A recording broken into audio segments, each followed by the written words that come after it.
Hello and welcome to EURACTIV's Yellow Room. I am Evi Chiori, and this week we are talking about the document that was signed by the leaders of 16 far-right parties across the European Union, asking for a deep reform of the Union in order to preserve its heritage. What is this new coalition bringing to the EU's door? Why is it important? And could it have any impact on the upcoming national elections in several EU countries? We are also talking about the new cool kid on the EU's block, the new vaccine coming from France. Pharma giant Sanofi has started phase 3 clinical trials for its COVID-19 vaccine and is expected to begin rolling it out in December. What is different with this vaccine and what can we expect?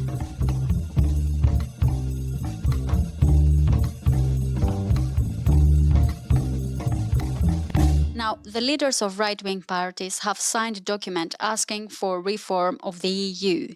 To shed some light on this story, I am joined today by Georgi Gotev, EURACTIV's senior editor. So, Georgi, who are these leaders and what are they asking for exactly? The document is signed by Viktor Orban, that's Fidesz, Hungary, Marine Le Pen, Rassemblement National, France, Jarosław Kaczynski, that's Law and Order, Poland, Matteo Salvini, Lega, Italy, Giorgia Meloni, Brothers of Italy, Santiago Abascal, Vox, Spain, and several other right-wing parties.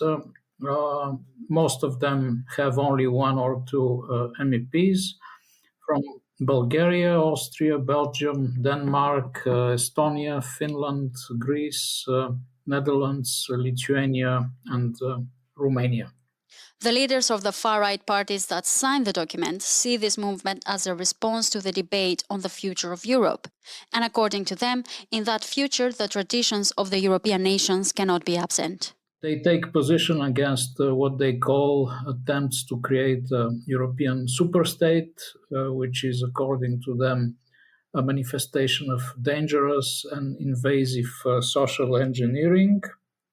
They denounce what they call the moralistic overactivity of the EU institutions, which, according to them, has resulted in a dangerous tendency to impose an ideological monopoly. They also point out that the aim of their cooperation is a profound reform of the European Union through the return to the ideas of the sovereign role of European nations. They also appear to take aim at the EU institutions such as the Commission and the European Court of Justice, which have put pressure on Poland and Hungary on issues ranging from subjugating the judiciary to stigmatizing the LGBT community. And instead, they would like national constitutional courts to take precedence over the EU institutions. And last but not least, they plead for family values. And why is this movement important? What does it mean in practice? And do we have any reactions so far, either from the Commission or the Parliament? The movement is important, yes, and yes, there are reactions, especially from the Socialist SND group. They reacted immediately the same day. At present, the Eurosceptic and far-right parties are part of two separate political groups in the European Parliament, the ECR group, European Conservatives and Reformists, and the ID group, Identity and Democracy. These groups are rather modest. They rank number 4 and number 5 at present. We know that the largest group is the EPP with 177 MEPs. The SND has 147. Third is the centrist Renew with 98. Then come ID with 76 and ECR with 61. But if you take jointly those two groups, plus 13 MEPs from Hungary's Fidesz, who are still unaffiliated, such a potential group would have as many as 150 MEPs, making it the second largest in the European Parliament. You know, such a powerful force, hypothetical would hold a significant sway over the European Parliament agenda in, the capacity of tabling motions for resolutions or amendments to reports, being given speaking time for its leaders at the beginning of the debates rather at the end. So, yes, this is why I think that this could be an important move. Mm-hmm. And is there anything that we need to take into consideration in terms of future elections? Because Germany is having elections soon and France too. So what do we need to know regarding this coalition? It's true that before the European elections in 2024, we will have this year's elections in Germany and next year's elections, presidential elections in France.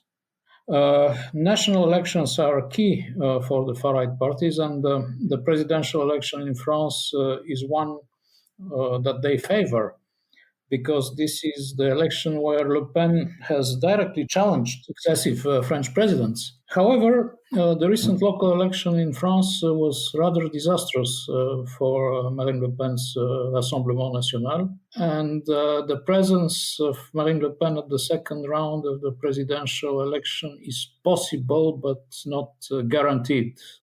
While in Germany, AfD, Alternative for Germany, which, by the way, are not signatories of this letter, I don't know why, they have an approval rate which is rather stable at 10%, which is not very much compared to 30% for CDU-CSU and 20% for the Greens. So yes, national elections are important, but they look difficult for the far-right forces in the two countries we consider the engine of the European Union. So we cannot say that this movement will boost the right-wing parties. Is there a chance that it will create better conditions for them for the upcoming elections? In general, Europe's far-right parties have a lot in common, but this also includes a natural aversion towards working together. Take Italy, for example. The far-right Brothers of Italy are currently in the ECR, and until now they were fighting against their Italian rivals, Lega. They didn't want them to join ECR, and this is why Salvini's party joined ID instead. Or take the Belgian Vlaams Belang, it's a Flemish separatist force, and take, on the other hand, Vox, the far-right Spanish force, which is strongly opposed to separatism. There are differences, but they have something in common, and that's the common enemy, and the common enemy is, of course, the European Union. However, in European politics, it takes a combination of power apparatus, patience, and time to achieve the minimum integration needed to push forward a common agenda. And I don't think that the 16 signatories of the letter are equipped for anything like that. And if the Eurosceptic and far-right forces join forces to push forward their Eurosceptic, nationalist and homophobic agenda, it makes sense that they would launch a new group. But whether this is a likely outcome is another question, and personally I doubt.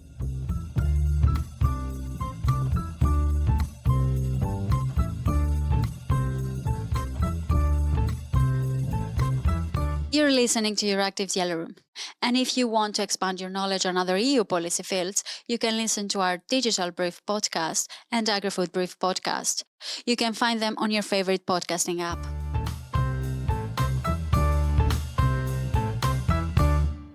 And now we're moving on a different topic, and we're going to Paris. So there is a new vaccine coming, and from what I read on EURACTIV.com, it really sounds like it's a new cool kid on the EU's block. So to find more about it, I spoke with Mathieu Pollet from EURACTIV France. So Mathieu, what is the story with this new vaccine? Yes, indeed, a new cool kid in the block. So Sanofi has just announced this week their vaccine should be ready by December, as they are about to start the phase 3 trials. And I can tell you that it is such a great relief for French authorities, because they have been hoping up and down with impatience for a French vaccine to enter the stage. Actually, Sanofi's first vaccine candidate had turned out to be a failure, and it had caused quite a storm in France and had led to question the research strategy here. So what we know is that phase 3 trials will be conducted on 35,000 volunteers, and that phase 2 trials showed high antibody responses in all adult age groups. So far, so good. Mm-hmm. And why is this vaccine different from anything else that is already circulating out there? The vaccine uses recombinant proteins to trigger an immune response. This method has been proven for years, and here I'm using Sanofi's French chairman Olivier Beaugiot's words. He was the one who brought the good news on the French radio this week. Pfizer and Moderna, unlike Sanofi, are using the mRNA technology. It basically teaches the body to make harmless species of COVID, which then triggers the production of antibodies. This method, as opposed to Sanofi's, then is quite new at such a scale. And do you know if it has been approved by the European Medicines Agency, or is this like an upcoming move? We're not there yet, but given that Sanofi's technology has been used in many other vaccines before, the EMA should probably greenlight it quickly after Sanofi asked for it. Well, obviously, if the phase 3 results are good. Mm-hmm. Why is France coming up with a new vaccine? And is it worth coming up with a new vaccine now, especially because, a group of the population has already been vaccinated?